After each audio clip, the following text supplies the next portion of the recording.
जय शिवराय मित्रांनो, आज धनश्री आणि माही गावाला निघाले होते कारण आईने त्यांना बोलवले होते. मी नव्हतो जाणार म्हणून धनश्री संध्याकाळचे सुद्धा जेवण तयार करत होती. माही मोबाईल बघण्याचे काम करत होती.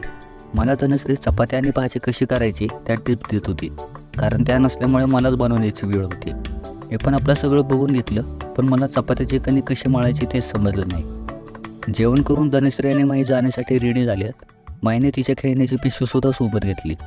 नंतर माईला तिच्या आवडीचे शूज घालून घरातून निघालो. घरी जाणार होते म्हणून माई लईच खुश होती. त्यांना गाड्याला बसून मी तसंच कामावरती जाणार होतो. हायवेला पोचताच आणि बस आलेली. मी गाडी पार्क करेपर्यंत धनश्री आणि माही गाडीपाशी पोचल्या. कडक ऊन असल्यामुळे त्यांना म्हटलं जावा. या सर्व गडबडीत मला माईला घेतासुद्धा आले नाही.